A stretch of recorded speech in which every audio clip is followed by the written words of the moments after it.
صباح الخير، صباح السعادة والهنا. النهاردة معانا وصفة جميلة وجديدة جدا، كانت ترند من فترة مالية اليوتيوب، مكدوس البتنجان. قلت اجربها معاكم، وانا لما جربتها حبيتها واعتمدتها في بيتي. تجيبي البتنجان، هاتي نص كيلو، اما تجربي جربي في نص كيلو واسلقيه، ما تسلقوهيش جامد، 3/4 سوا كده.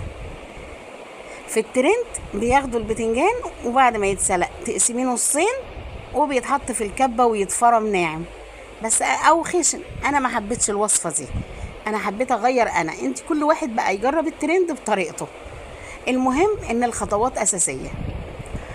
جبته وقطعته زي ما انتم شايفين كده حتت صغيره خرافي. لما تخلل عامل العيال مفكرينه زيتون. يا جماعه ده بتنجان، يا ماما ده زيتون. لا ده بتنجان، بس بتنجان جميل، بتنجان محترم، ابن ناس كده، ابن زواد، جميل جميل جميل. بأي حاجة تغمسيه، تحطه مع سندوتش جبنة وتاكلوه، تحطوه مع سندوتش فول وفلافل جوه السندوتش معاه تاكلوه، مع شيبسي وتاكلوه، تغمسيه مع فراخ مشوية، مع فراخ بانيه، مع أي أكل. مفيش غموس خالص. بالعيش الحاف يتاكل، والله بيتاكل حاف. وادي الليمون، يعني النص كيلو هياخد له مثلا 5 ليمونات. لو ما عندكيش الا 3 بس في التلاجة اعمليهم. عندك اكتر يا ريت، الليمون مش وحش فيه، بس اهم حاجه في الليمون تقطعي القمعين بتوع الدماغ بتاعه عشان بتمرر المخلل. ولازم البذر يتشال، يبقى اشيل القمعين واشيل البذر. شايفين عاملاه ازاي؟ القمعين اللي فوق شلتهم وكل خرطه طلعت منها البذر، وهقطعه صغير عشان يسهل عليا في الكبه، عشان لسه هفرمه. ده بقى هفرمه ناعم، بس مش هفرم البتنجان قطعته حتت صغيره اهو. واهم حاجه اوعوا تنسوا لا البذر ولا القمعين بتوع البتنجان، عشان الليمون عشان بيمرروا كده. الليمون تاكليها وهي لسه معموله، والله انا اكلته وهو لسه معمول، لذيذه. هتحبي وتقولي يا ريتني كترت ليمون.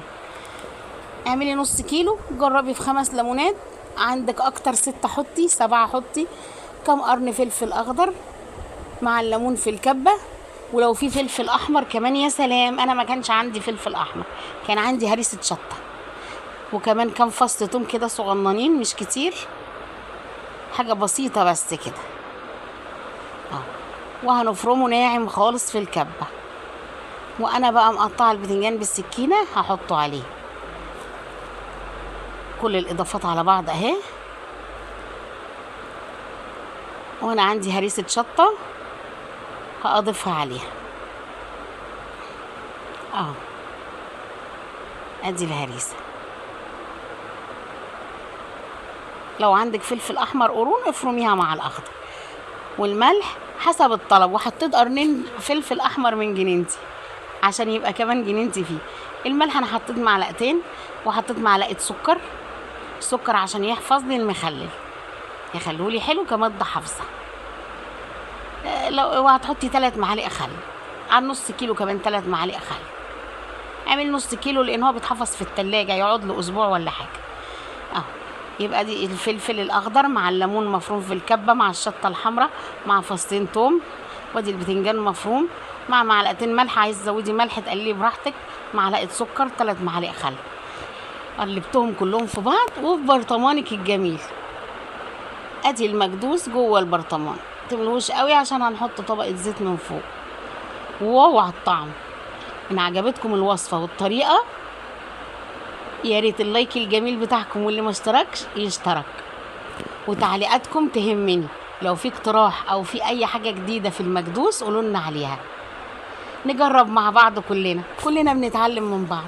واحلى مكدوس بتنجان معانا النهارده. انا ما صبرتش عليه اصلا، انا طلعت منه وكلت حاف، وبالهنا والشفا.